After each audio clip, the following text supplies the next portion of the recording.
Well, it's day 3 in the jury selection for the sex trafficking trial of Sean Diddy Combs. He pleaded not guilty to all charges and denied all sexual assault allegations. Now, for years, this has been a public spectacle playing out on camera and social media. Are they going to be able to find an impartial jury, especially since everything is on social media? You can't, you don't even have to be here to know what's going on. So is it possible to find impartial? Yeah, it really is. I think people always have that question, like if it's a famous case or an infamous case, like as is the case here, can you find 12 people that will just block everything out and just listen to the facts as they come in? And I can tell you, I've done it so many times, you can. There is not going to be one person that has not heard about this case. And I wouldn't, as a prosecutor or a defense, or heard of him, as a prosecutor or a defense attorney, I don't want that person, because that person's been living under a rock. I want someone actually that has some understanding of the world, some understanding of some conviction. I also want someone that is willing to be strong in the jury room, because when you go back into the jury room to deliberate, oftentimes what happens is that there are like 7 people that are like guilty, or 7 people that are not guilty, say not guilty, and you feel differently. You need to pick a juror that will maintain that strength in the face of adversity from other jurors. I would think that people who have no knowledge of this would be much more objective, and you're saying the opposite. No, it's the opposite. Like she said, where have they been living that they don't know the people involved here? That's they're more alarming. They're living in a bubble. I haven't been watching this Well, case. from the perspective... Joy Behar available for service. Sonny, you know who it is. It has to do with whether, I think it's more, can you be objective? Can you be objective? Because in That's the what you world of want. social media, everyone has heard, you've heard of Sean Diddy Combs. Of course. Everyone has heard of Yeah. him. So the people, it used to be, I've never heard of this person, I don't know anything about this case, and that's what they were looking for, but you can't find that now Not because anymore. it is, you can't. So now, I interrupted you. No, I'm not at sorry. all. So I'm actually close to jury duty, and so from a different perspective, so as great. a jurist, I did the training. They make you watch this video, and they're very clear that you come in with certain biases, but how to set those aside and how you listen to the facts. So I think the system does a really good job of kind of assessing who can do that. Absolutely. But the thing I don't like that I'm seeing in this trial is I don't like when they link celebrity names to the trial, and right now they're asking jurors about these celebrities, but don't tell us that, because we're a headline society with no attention span. So what you're doing is, P. Diddy is a pariah. He's had a long list of, he's allegedly, but some have been proven. So he's proven himself a pretty bad dude. Don't put other people's names that may have a very distant affiliation or a mention in some kind of testimony anywhere near these articles. I think I can explain that, though. Okay.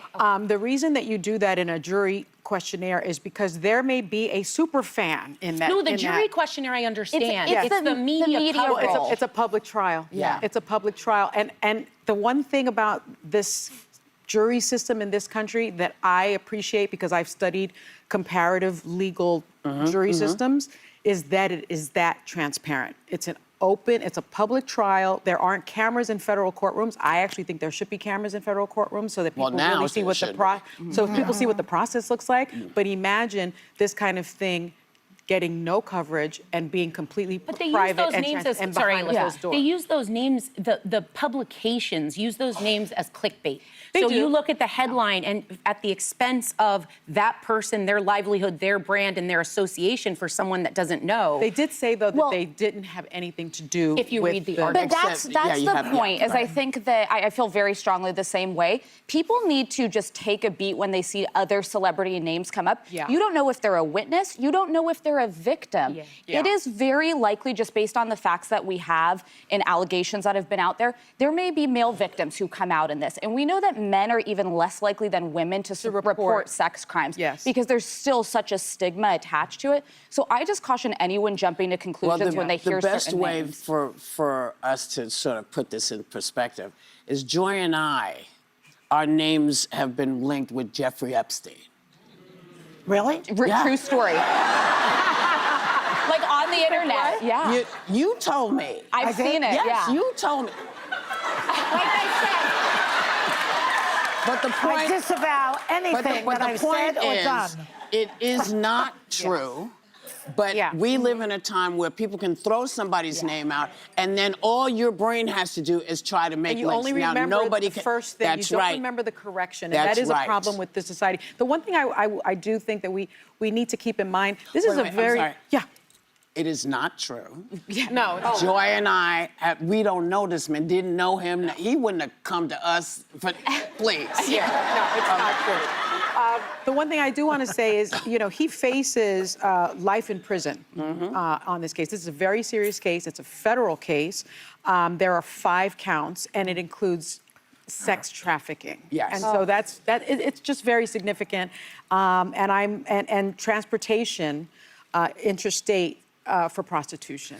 This type of thing has been going it's on serious. in showbiz, though, for 100 years. I mean, I'm too old. I'm even too young to remember Fatty Arbuckle. Yeah. But he was one of those people who, back in the 1920s, some people might know it, who had these allegations against him. And for 100 years, now we're up to Weinstein.